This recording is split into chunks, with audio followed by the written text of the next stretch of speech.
வணக்கம். தலைப்புச் செய்திகள்.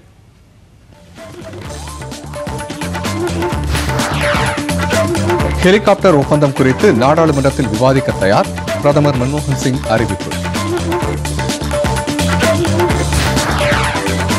பெண்களுக்கு எதிரான குற்றங்களை தடுக்க விரைவில் விரிவான சட்டம், பிரதமர் நம்பிக்கை.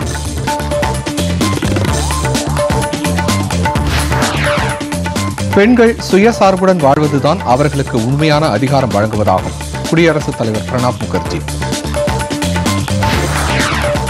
பெட்ரோல் டீசல் விலை உயர்வை திரும்பப் பெற இயலாது, அமைச்சர் வீரப்ப மொய்லி திட்டவட்டம். 3 நாள் அரசுமுறை பயணமாக பிரிட்டன் பிரதமர் டேவிட் கேமரூன் இந்தியா வருகை. மிக முன்னேறிய மாநிலங்கள் வரிசையில் தமிழகத்திற்கு 2வது இடம், முதலமைச்சர் ஜெயலலிதாவிடம் விருதை வழங்கியது இந்தியா டுடே. கிரெங்க் செஸ் கிளாசிக் போட்டி பட்டம் வென்றார் விஸ்வநாதன் ஆனந்த். விரிவான செய்திகள். முக்கிய பிரமுகர்கள் பயன்பாட்டிற்கு ஹெலிகாப்டர்கள் வாங்க இத்தாலி நிறுவனத்துடன் செய்யப்பட்ட ஒப்பந்தத்தில் அரசுக்கு மறைக்க ஏதுமில்லை என்றும், இது பற்றி நாடாளுமன்றத்தில் விரிவான தெளிவான விவாதம் நடத்த அரசு தயார் என்றும் பிரதமர் மன்மோகன் சிங் கூறியுள்ளார். பட்ஜெட் கூட்டத்தொடர் வரும் வியாழக்கிழமை தொடங்க உள்ளது. அதில் இப்பிரச்சனையை எழுப்ப எதிர்க்கட்சிகள் திட்டமிட்டுள்ளன. இந்நிலையில் பிரதமர் இந்த அறிவிப்பை வெளியிட்டுள்ளார். 3760 கோடி ரூபாய் மதிப்பில் 12 ஹெலிகாப்டர்களை வாங்க லண்டனை தலைமையகமாக கொண்ட இத்தாலி நிறுவனமான அகுஸ்டா வெஸ்ட்லேண்டின் துணை நிறுவனமாகிய ஃபின் மெக்கானிக்கா சுமார் 370 கோடி ரூபாயை முறைகேடாக வழங்கியதாக குற்றம் சாட்டப்பட்டுள்ளது. இது பற்றி ஆராய சிபிஐ குழு விரைவில் இத்தாலி செல்ல இருப்பது குறிப்பிடத்தக்கது. பெண்களுக்கு எதிரான குற்றங்களை தடுக்க வகை செய்யும் விரிவான சட்ட மசோதா நாடாளுமன்றத்தில் விரைவில் நிறைவேற்றப்படும் என்று பிரதமர் மன்மோகன் சிங் நம்பிக்கை தெரிவித்துள்ளார். தில்லியில் இன்று சமூக ஆர்வலர் இலா ரமேஷ் பட்டுக்கு இந்திரா காந்தி விருது வழங்கும் விழா குடியரசுத் தலைவர் முன்னிலையில் நடைபெற்றது. இந்த விழாவில் பங்கேற்று பேசிய பிரதமர், மகளிருக்கு எதிரான குற்றங்கள் அதிகரித்துள்ளது என்பது வெட்கக்கேடான விஷயம் என்றார். இத்தகைய வன்கொடுமைகளை ஒடுக்க சட்டம், நிர்வாகம், அமைப்பு சார்ந்த சீர்திருத்தத்தை அரசு எடுத்து வருவதாகவும் அவர் குறிப்பிட்டார். பாலியல் குற்றங்களை தடுப்பதற்காக நீதிபதி வர்மா தலைமையிலான குழுவின் பரிந்துரையின் பேரில் குற்றவியல் சட்டத்தில் திருத்தம் கொண்டு வந்து அரசு அவசர சட்டம் பிறப்பித்துள்ளதை பிரதமர் சுட்டிக்காட்டினார். மகளிருக்கு எதிரான பாலியல் குற்றங்களை ஒடுக்க விரிவான சட்ட மசோதா நாடாளுமன்றத்தில் தாக்கல் செய்யப்பட்டு எளிதில் நிறைவேறும் என்று தாம் நம்புவதாக கூறிய பிரதமர், பணியிடங்களில் பெண்களுக்கு எதிரான பாலியல் தொந்தரவுகளை தடுக்க வகை செய்யும் மசோதா ஏற்கனவே மக்களவையில் நிறைவேற்றப்பட்டுள்ளது என்றும், மாநிலங்களவையிலும் அது விரைவில் நிறைவேறும் என்றும் தெரிவித்தார். பெண்கள் முழுமையான சுதந்திரத்துடன் வாழ தேவையான அனைத்து வசதிகளையும் அரசு செய்து கொடுக்கும் என்றும் பிரதமர் உறுதியளித்தார்.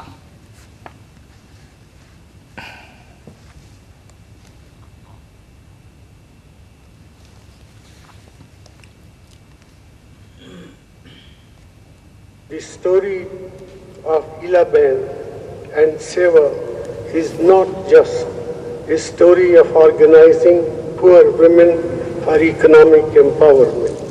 It is also the story of women's right and protection of women. பெண்கள் தங்களுடைய வாழ்வியல் தேவைகளுக்கான உரிமைகளை தங்கள் கட்டுப்பாட்டிற்குள் கொண்டு வரும் நிலைதான் உண்மையிலேயே அவர்களுக்கு அதிகாரம் அளிக்கும் நாள் என்று குடியரசுத் தலைவர் பிரணாப் முகர்ஜி கூறியுள்ளார். மகளிர் சுய உதவி குழுக்கள் ஆரம்பித்து பெண்களின் பொருளாதார மேம்பாட்டுக்கு வழிவகுத்த சமூக ஆர்வலர் இலா ரமேஷ் பட்டுக்கு இந்திரா காந்தி அமைதி விருதை குடியரசுத் தலைவர் மாளிகையில் நடைபெற்ற வண்ணமிகு நிகழ்ச்சியில் குடியரசுத் தலைவர் பிரணாப் முகர்ஜி இன்று வழங்கினார்.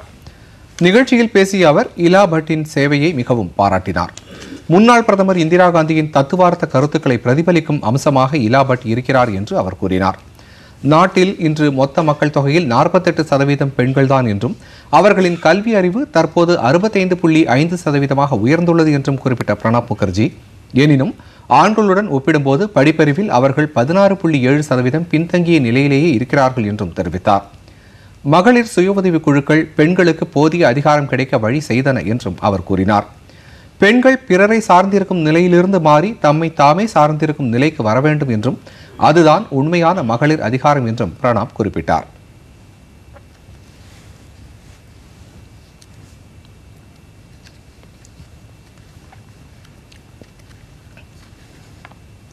I am convinced that 11th example will spark many more initiatives in our country and elsewhere aimed at a renewed of social and all-round development of people. I urge SEWA to continue to expand the outstanding work it does aimed at promotion of entrepreneurship amongst the poor women. நிகழ்ச்சியில் காங்கிரஸ் தலைவர் சோனியா காந்தி, மத்திய மாநில அமைச்சர்கள் உள்ளிட்ட பலர் கலந்து கொண்டனர். Helicopter பேர விவகாரத்தில் மத்திய அரசு இத்தாலி அரசுடன் தொடர்ந்து தொடர்பு கொண்டு வருவதாக வெளியுறவுத்துறை அமைச்சர் சல்மான் கோஷத் தெரிவித்துள்ளார். தமது பங்களாதேஷ் பயணத்தை முடித்துக் கொண்டு தில்லி திரும்பும் வழியில் விமானத்தில் செய்தியாளர்களிடம் பேசிய அவர், இத்தாலி நீதிமன்றங்களில் இந்தியாவின் சார்பில் வாதிட ஏதுவாக அங்குள்ள சட்ட விதிகள் தொடர்பான பயிற்சி இந்திய வழக்கறிஞருக்கு வழங்கப்படும் என்றார். மாலத்தீவு நாட்டில் தற்போது நிலவி வரும் அரசியல் நெருக்கடிக்கு தீர்வு காண்பது தொடர்பாக அவர் அந்நாட்டு வெளியுறவு அமைச்சர் அப்துல் சமத் அப்துல்லாவுடன் தொலைபேசி மூலம் நேற்று பேச்சு நடத்தினார். அங்குள்ள இந்திய தூதரை மாலத்தீவு வெளியுறவுத்துறை அழைத்து இந்திய தூதரகத்தில் மாலத்தீவு முன்னாள் அதிபர் முகமது நஷீத் தஞ்சம் புகுந்துள்ளதற்கு எதிர்ப்பு தெரிவித்துள்ள நிலையில் இப்பேச்சுக்கள் நடைபெற்றன. சமீபத்தில் உயர்த்தப்பட்டுள்ள பெட்ரோல், டீசல் விலைகள் திரும்பப் பெறப்பட மாட்டாது என்று அத்துறைக்கான அமைச்சர் வீரப்ப மொய்லி திட்டவட்டமாக தெரிவித்துள்ளார். பெங்களூருவில் இன்று செய்தியாளர்களிடம் பேசிய அவர், மிக குறைந்த அளவிலான சுமையே பொதுமக்கள் மீது திணிக்கப்பட்டிருப்பதாக கூறினார். நாட்டில் சுமார் 75% எரிபொருள் இறக்குமதி செய்யப்படுவதாகவும் 7 லட்சம் கோடி ரூபாய் இதற்காக செலவிடப்படுவதாகவும் குறிப்பிட்ட அமைச்சர், விலையை உயர்த்தாமல் அரசே இந்த அளவுக்கான சுமையை ஏற்றுக்கொள்வது சாத்தியமில்லாத காரியம் என்று தெரிவித்தார். மிக குறைந்த அளவிலான சுமையை மட்டுமே மத்திய அரசு பொதுமக்கள் மீது சுமத்துவதை பல்வேறு தரப்பினரும் வரவேற்பார்கள் என்று எதிர்பார்ப்பதாக அமைச்சர் தெரிவித்தார். சர்வதேச அளவில் கச்சா எண்ணெய் விலைகள் 7.5% அளவு உயர்ந்த போதிலும் பெட்ரோல் விலையில் ₹1.50 மட்டுமே உயர்த்தப்பட்டுள்ளதை அவர் சுட்டிக்காட்டினார். பிரிட்டன் பிரதமர் டேவிட் கேமரூன் 3 நாள் அரசுமுறை பயணமாக இன்று மும்பை வந்தார். அவருடன் பிரிட்டன் நாட்டின் முன்னணி தொழில் நிறுவனங்களின் தலைவர்களும் புகழ்மிக்க பல்கலைக்கழகங்களின் துணைவேந்தர்களும் மூத்த அதிகாரிகளும் வந்துள்ளனர். டேவிட் கேமரூன் ஹிந்துஸ்தான் யூனிலீவர் தலைமையகத்திற்கு சென்று இன்று பார்வையிட்டார். அவர் பின்னர் தாஜ் பேலஸ் ஹோட்டலில் இந்திய தொழிலதிபர்களுடன் பேச்சு நடத்தினார். செயின்ட் சேவியர் பள்ளியில் உரை நிகழ்த்திய அவர் காவலர் நினைவிடத்தில் அஞ்சலி செலுத்தினார். பின்னர் நாளை தில்லியில் பிரதமர் மன்மோகன் சிங்கை சந்தித்து இருதரப்பு, மண்டல மற்றும் சர்வதேச அரசியல் பொருளாதார நிலவரங்கள் குறித்து முக்கிய பேச்சுக்கள் நடத்தவுள்ளார். டேவிட் கேமரூன் குடியரசுத் தலைவர் பிரணாப் முகர்ஜியையும் சந்தித்து பேசவுள்ளார். அவர் பிரிட்டன் பிரதமராக பதவியேற்ற பிறகு இந்தியா வருவது இது 2வது முறையாகும். சந்தன கடத்தல் வீரப்பன் கூட்டாளிகள் 4 பேரை தூக்கிலிட உச்சநீதிமன்றம் மறு உத்தரவு வரும் வரை தடை விதித்துள்ளது. வீரப்பன் கூட்டாளிகள் சார்பில் தாக்கல் செய்யப்பட்ட மனுக்களை இன்று விசாரித்த தலைமை நீதிபதி அல்டமாஸ் கபீர், நீதிபதிகள் AR தவே, விக்ரம்ஜித் சென் ஆகியோர் அடங்கிய டிவிஷன் பெஞ்ச் மனுவில் உரிய திருத்தங்கள் செய்யுமாறு உத்தரவிட்டது. வழக்கு நாளை மறுநாள் மீண்டும் விசாரணைக்கு வருகிறது.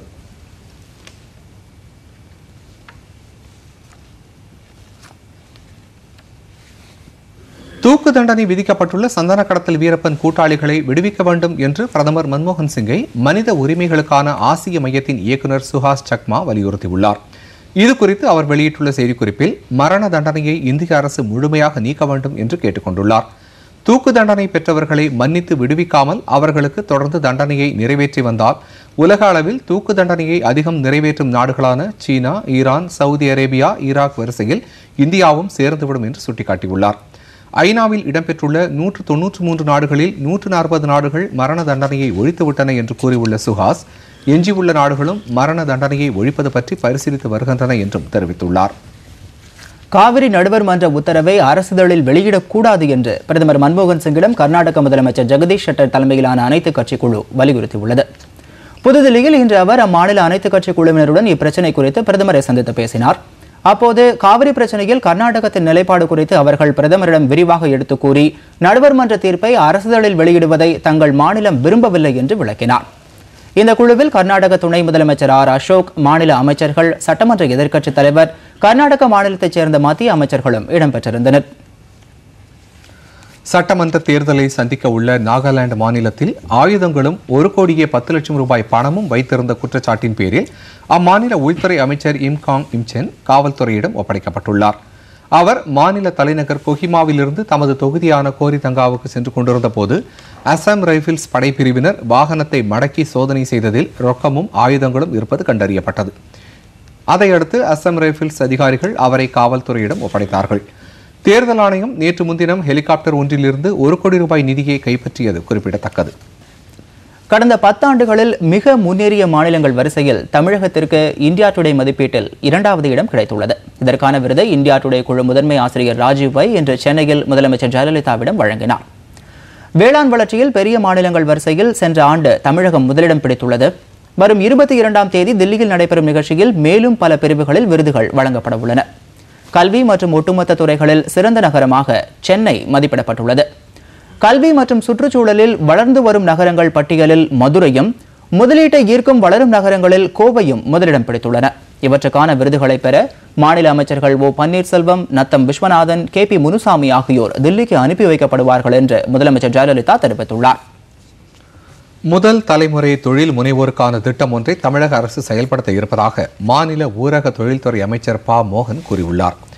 இந்தோ ஜப்பான் தொழில் வர்த்தக கூட்டமைப்பு ஏற்பாடு செய்திருந்த சிறு குறு தொழில் நிறுவனங்களுக்கான மாநாட்டில் பேசிய அவர், இந்த திட்டத்தின் கீழ் தொழில் முனைவோருக்கான பயிற்சி, வங்கிக் கடன் மற்றும் 25% மூலதன மானியம் வழங்க இருப்பதாக தெரிவித்தார்.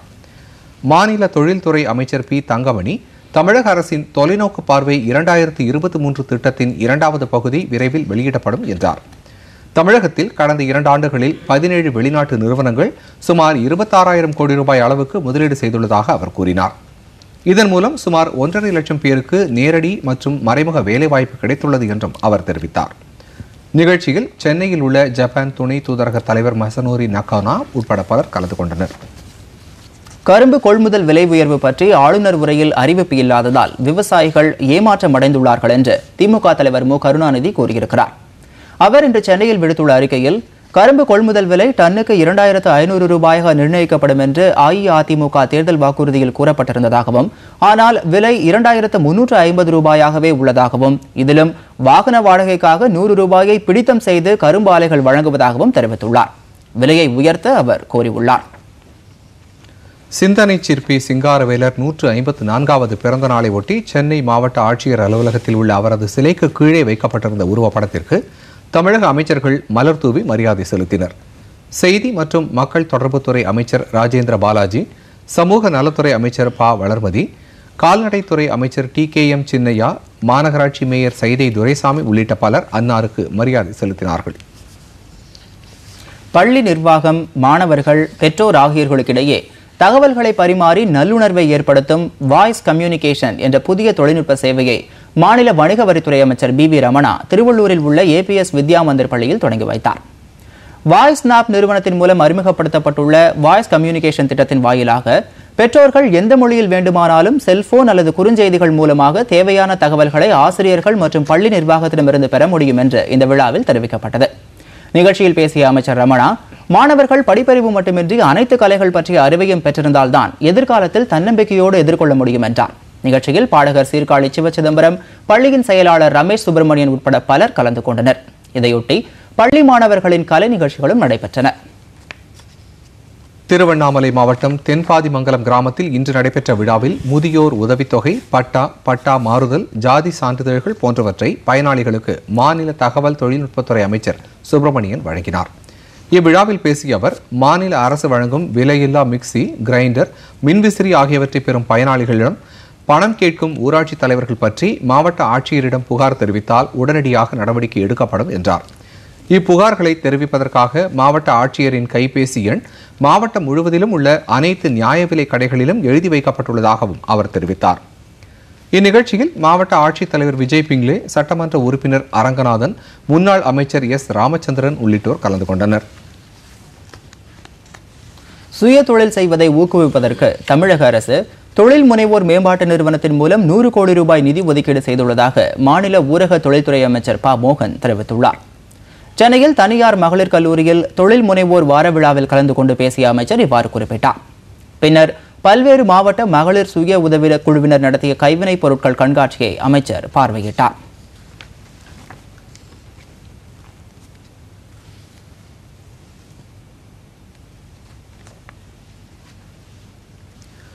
ஒலி மற்றும் ஒளிபரப்பு சேவையில் அமெரிக்கா, சீனாவுக்கு அடுத்தபடியாக இந்தியா 3வது இடம் வகிப்பதாக மத்திய தகவல் ஒலிபரப்புத்துறை அமைச்சக இணைச் செயலர் சுப்ரியா சாஹூ தெரிவித்துள்ளார். உதகமண்டலம் வானொலியின் 100 வாட் திறன் கொண்ட பண்பலை சேவையை அவர் இன்று தொடங்கி வைத்தார். நிகழ்ச்சியில் பேசிய அவர் உதகை பண்பலையின் ஒலிபரப்பு 70 கிலோமீட்டர் சுற்றளவு வரை கேட்கும் வகையில் அதன் டிரான்ஸ்மீட்டர் திறன் 10 கிலோவாட்டாக உயர்த்தப்படும் என்றார். தற்போது நாடு முழுவதும் 216 வானொலி நிலையங்களும் 235 பண்பலை வானொலி சேவைகளும் நடைமுறையில் இருப்பதாகவும் 13வது திட்ட காலத்தில் 839 புதிய வானொலி சேவைகள் எல்லை மற்றும் மலைப்பகுதிகளில் தொடங்கப்படும் என்றும் அவர் தெரிவித்தார். மலைவாழ் மக்களின் கலை பண்பாட்டை சித்தரிக்கும் வகையில் சிறப்பு நிகழ்ச்சிகளும் நடைபெற்றன. தூத்துக்குடியில் நெய்வேலி நிலக்கரி கழகத்தின் சார்பில் புதிதாக கட்டப்பட்டு வரும் அனல் மின் நிலையம் வரும் நவம்பர் மாதத்தில் உற்பத்தியை தொடங்க உள்ளது. இத்தகவலை அந்நிறுவனத்தின் மின்துறை பொது மேலாளர் OS சுப்பையா தெரிவித்துள்ளார். அவர் எமது தூத்துக்குடி செய்தியாளருக்கு அளித்துள்ள சிறப்பு பேட்டியில் கொதிகலன் நிறுவும் பணியும், குளிரூட்டும் அமைப்பை பொருத்தும் பணியும், புகை கோபுரம் கட்டும் பணியும், துறைமுகத்திலிருந்து நிலக்கரியை கொண்டு வருவதற்கான கன்வேயர் பெல்ட் அமைக்கும் பணியும், மின் கோபுரங்கள் கட்டும் வேலையும் 3750 கோடி ரூபாய் செலவில் அமைக்கப்படும் என்றார்.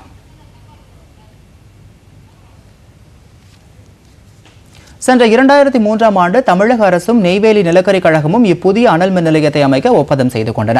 நெய்வேலி நிலக்கரி கழகம் 89% நிதியும், தமிழ்நாடு மின்வாரியம் 11% நிதியும் இதற்காக வழங்குகின்றன. தொடக்கத்தில் 4909 கோடி ரூபாயாக இருந்த இப்பணியின் திட்ட மதிப்பீடு தற்போது 6540 கோடி ரூபாயாக அதிகரித்துள்ளது. தலா 500 மெகாவாட் திறன் கொண்ட 2 அலகுகள் இங்கு அமைக்கப்பட உள்ளன. கடல் நீரை சுத்திகரித்து இப்பணிக்கு தேவையான தண்ணீர் பெறப்படுகிறது. நிலக்கரி சாம்பல் சிமெண்ட் ஆலைகளுக்கு வழங்கப்பட உள்ளது. மின் நிலையம் வெளியேற்றும் புகையில் 99% வடிகட்டப்பட்டு சிம்னி மூலமாக பாதுகாப்பான முறையில் வெளியேற்றப்படும். தேவையான நிலக்கரியில் 70% ஒரிசா மாநிலம் மகாநதி நிறுவனத்திடமிருந்தும் எஞ்சிய 30% இறக்குமதி மூலமாகவும் பெறப்பட உள்ளது. கட்டுமான பணியில் தினமும் 4500 தொழிலாளர்கள் ஈடுபட்டுள்ளார்கள். அனல் மின் நிலையம் முதல் அலகு வரும் நவம்பர் மாதத்திலும் 2வது அலகு அடுத்த ஆண்டு மார்ச் மாதத்திலும் செயல்பட தொடங்கும். உற்பத்தியாகும் மின்சாரத்தில் 38.7% மின்சாரம் தமிழகத்திற்கு கிடைக்கும் என்று கூறப்படுகிறது. தமிழ்நாட்டில் பூரண மதுவிலக்கை அமல்படுத்த கோரி இன்று காங்கிரஸ் கட்சி சார்பில் பல்வேறு இடங்களில் ஆர்ப்பாட்டங்கள் நடைபெற்றன. காஞ்சிபுரம் மாவட்ட ஆட்சித்தலைவர் அலுவலகம் அருகே நடைபெற்ற ஆர்ப்பாட்டத்திற்கு கட்சியின் மாவட்ட தலைவர் அண்ணாதுரை தலைமை வகித்தார். இதில் கலந்து கொண்டு பேசிய நாடாளுமன்ற உறுப்பினர் R. விஸ்வநாதன் மதுவினால் ஏற்படும் தீமைகளை விளக்கினார்.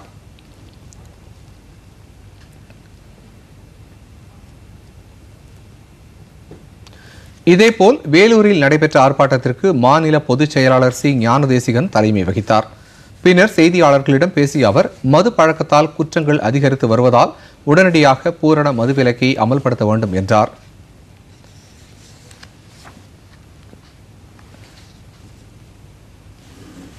திண்டுக்கல் மணிக்கூண்டு அருகே மாவட்ட காங்கிரஸ் கமிட்டி சார்பில் அதன் தலைவர் தண்டபாணி தலைமையில் நடைபெற்ற ஆர்ப்பாட்டத்தில் நாடாளுமன்ற உறுப்பினர் NSV சித்தன் கலந்து கொண்டு பேசினார். இந்த ஆர்ப்பாட்டத்தில் பெண்கள், கட்சியின் நிர்வாகிகள் மற்றும் தொண்டர்களும் கலந்து கொண்டனர். அடுத்து வருவது உலகச் செய்திகள்.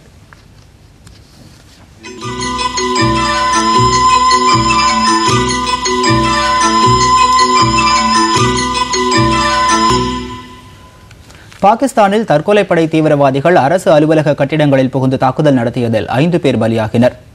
பெஷாவர் நகரில் உள்ள கைபர் இல்லத்தில் அரசியல் கட்சி அலுவலகத்தை குறிவைத்து தீவிரவாதிகள் தாக்குதல் நடத்த முற்பட்டனர். அந்த கட்டிடத்தில் அரசியல் கட்சி கூட்டம் நடந்து கொண்டிருந்த நிலையில் தீவிரவாதிகள் உள்ளே புகுந்து தங்கள் உடலில் கட்டியிருந்த குண்டை வெடிக்க முற்பட்டனர். இதில் ஒருவரது உடலில் இருந்த குண்டு வெடித்தது. மற்றொரு மனித வெடிகுண்டு பாதுகாப்பு படையினரால் சுட்டுக் கொல்லப்பட்டார். இதையொட்டி தீவிரவாதிகளுடன் நடந்த சண்டையில் பாதுகாப்பு படையினர் உட்பட 5 பேர் பலியாகியுள்ளதாக பாகிஸ்தான் ஏஜென்சி செய்திகள் தெரிவிக்கின்றன.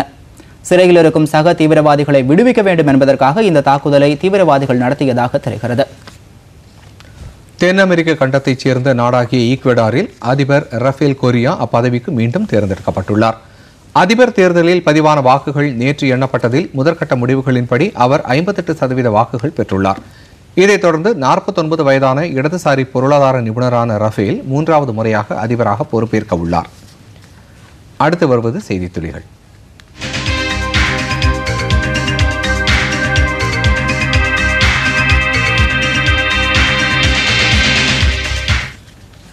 நாகை மாவட்டத்தில் ஒருங்கிணைந்த குழந்தைகள் வளர்ச்சி திட்டத்தின் கீழ் 5 வயதிற்குட்பட்ட 1,10,136 குழந்தைகள் பயனடைந்துள்ளனர்.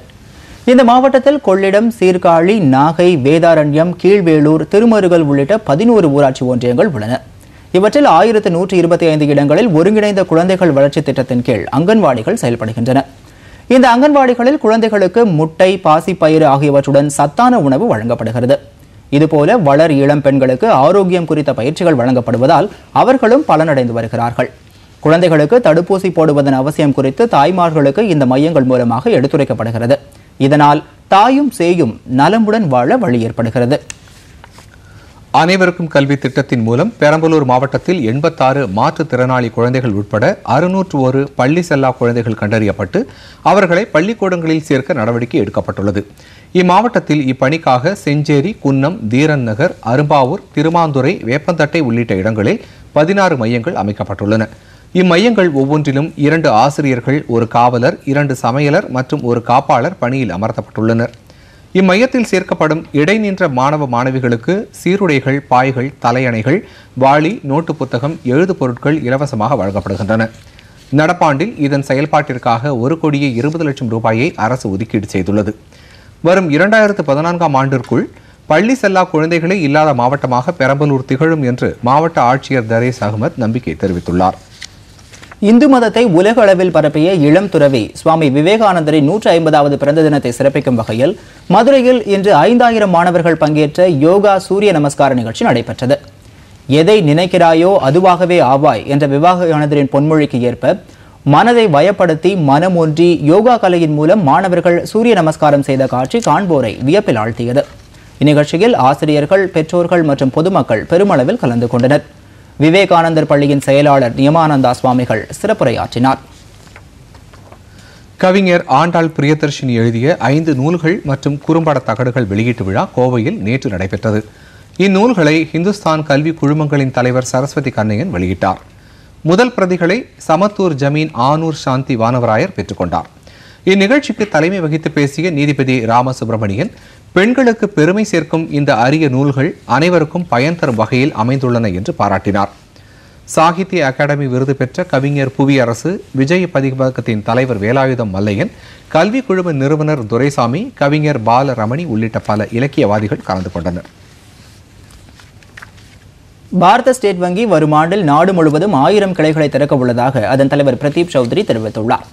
வித்யாசாகர் நிறுவனத்திற்கு மாற்றுத்திறனாளி மாணவர்கள் பயன்படுத்தும் வகையில் நவீன வாகனத்தை ஸ்டேட் வங்கி இலவசமாக வழங்கியுள்ளது. இதற்கான சாவியை அந்த நிறுவனத்தின் இயக்குநர் ராஜுல் பத்மநாபனிடம் ஸ்டேட் வங்கி தலைவர் சௌத்ரி இன்று சென்னையில் நடைபெற்ற விழாவில் வழங்கினார்.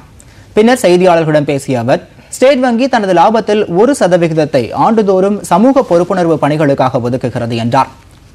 தங்கள் வங்கியில் கடன் வாங்கிவிட்டு திருப்பிச் செலுத்தாத கிங்ஃபிஷர் விமான நிறுவனத்திடமிருந்து கடன் தொகை 1700 கோடி ரூபாயை திரும்பப் பெற முயற்சி மேற்கொள்ளப்பட்டு வருவதாகவும் அவர் தெரிவித்தார். பணவீக்கம் பற்றிய கேள்விக்கு பதிலளித்த அவர், இது விரைவில் கட்டுப்பாட்டுக்குள் வரும் என்றார். பேச்சுவார்த்தை மூலம் வழக்குகளை தீர்த்து வைக்கும் மத்தியஸ்தர்களுக்கான பயிற்சி மையம் சென்னையில் இன்று தொடங்கியுள்ளது. சென்னை உயர்நீதிமன்ற நீதிபதி ராஜேஸ்வரன் இந்த மையத்தை தொடங்கி வைத்தார். இந்நிகழ்ச்சியில் பேசிய அவர், வெளிநாடுகளில் உள்ள சமரச தீர்வு மையங்கள் சிறப்பாக செயல்பட்டு வருவதாகவும் உலகத்திலேயே மிகப்பெரிய நீதி பரிபாலன அமைப்பை கொண்ட நம் நாட்டிலும் இம்மாதிரியான சமரச தீர்வு மையம் சிறப்பான முறையில் செயல்பட வேண்டும் என்று கேட்டுக்கொண்டார். ஓய்வு பெற்ற நீதிபதி பத்மநாபன், ஓய்வு பெற்ற IAS அதிகாரி பில்லியப்பா உள்ளிட்ட பலர் விழாவில் கலந்து கொண்டனர். அடுத்து வருவது விளையாட்டுச் செய்திகள்.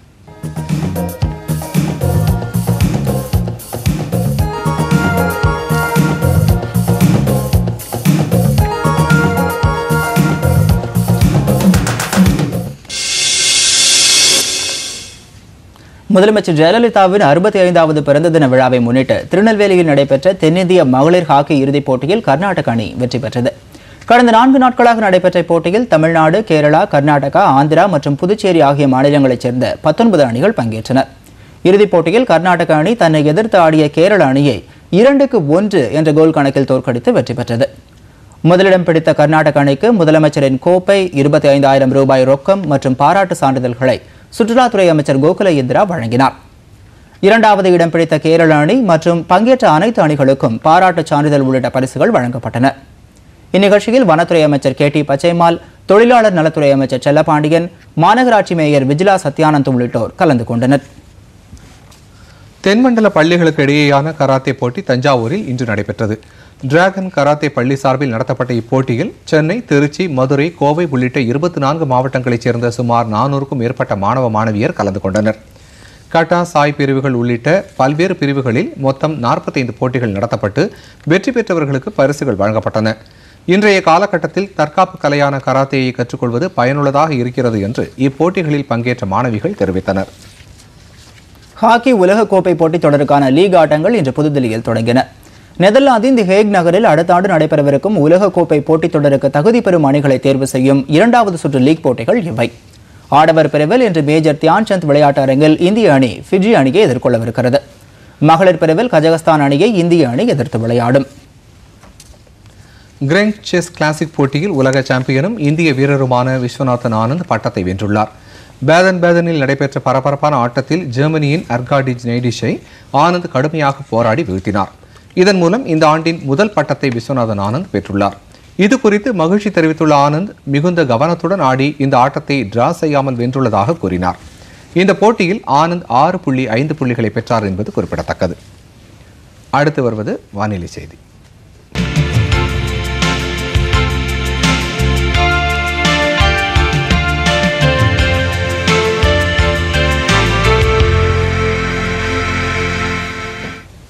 தமிழ்நாடு, கேரளா மற்றும் லட்சத்தீவில் ஒரு சில இடங்களில் நல்ல மழை பெய்துள்ளது. ஆந்திரா, தெற்கு கர்நாடக கடலோர பகுதிகளில் ஆங்காங்கே மழை பெய்துள்ளது. இன்று காலை வரை பதிவான மழை அளவுப்படி சித்தூர் மாவட்டம் புத்தூரில் 9 சென்டிமீட்டரும், ஈரோடு மாவட்டம் பவானி மற்றும் சேலம் மாவட்டம் சங்ககிரி துர்க்கத்தில் தலா 7 சென்டிமீட்டர் மழையும் பெய்துள்ளது. தமிழகம், புதுச்சேரி மற்றும் கேரளாவில் அடுத்த 2 தினங்களுக்கு லேசானது முதல் மிதமானது வரை மழை பெய்யக்கூடும் என்றும் வானிலை ஆய்வு மையம் தெரிவித்துள்ளது. அரபிக்கடலில் நிலை கொண்டிருந்த காற்றழுத்த தாழ்வு நிலை அதே இடத்தில் நீடிக்கிறது. இதன் காரணமாக அடுத்த 24 மணி நேரத்திற்கு தமிழகம், புதுவையின் ஒரு சில இடங்களில் இடியுடன் கூடிய மழை பெய்யும் என்று சென்னை வானிலை மைய இயக்குநர் SR ரமணன் தெரிவித்துள்ளார். சென்னையில் வானம் மேகமூட்டத்துடன் காணப்படும் என்றும் ஒரு சில இடங்களில் லேசான மழை பெய்யும் என்றும் அவர் கூறினார். அரபிக்கடல் பகுதியில் நிலை பெறும் அந்த காற்றழுத்த தாழ்வு நிலையானது அதே இடத்தில் நீடிக்கின்றது. வாரம் 24 மணி நேரத்தை பொறுத்தவரையிலே இந்த தாழ்வு நிலை காரணமாக தமிழகம் மற்றும் புதுச்சேரியில் ஒரு சில இடங்களில் இடியுடன் கூடிய மழையை நாம் எதிர்பார்க்கலாம். சென்னை நகரை பொறுத்தவரை வானம் மேகமூட்டத்துடன் இருக்கும். நகரின் சில பகுதியில் மழை வரும். மீண்டும் தலைப்புச் செய்திகள்.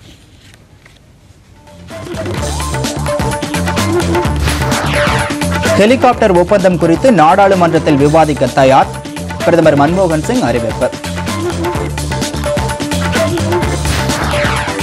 பெண்களுக்கு எதிரான குற்றங்களை தடுக்க விரைவில் விரிவான சட்டம், பிரதமர் நம்பிக்கை.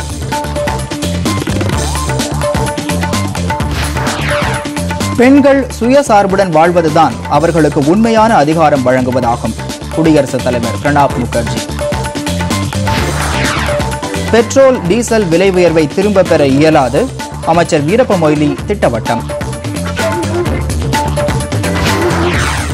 3 நாள் அரசுமுறை பயணமாக பிரிட்டன் பிரதமர் டேவிட் கேமரூன் இந்தியா வருகை. மிக முன்னேறிய மாநிலங்கள் வரிசையில் தமிழகத்திற்கு 2வது இடம், முதலமைச்சர் ஜெயலலிதாவிடம் விருதை வழங்கியது India Today. Grand chess classic போட்டி, பட்டம் வென்றார் விஸ்வநாதன் ஆனந்த். இத்துடன் இந்த செய்தி அறிக்கை நிறைவு பெறுகிறது. மீண்டும் செய்திகள் இரவு 10 மணிக்கு. வணக்கம்.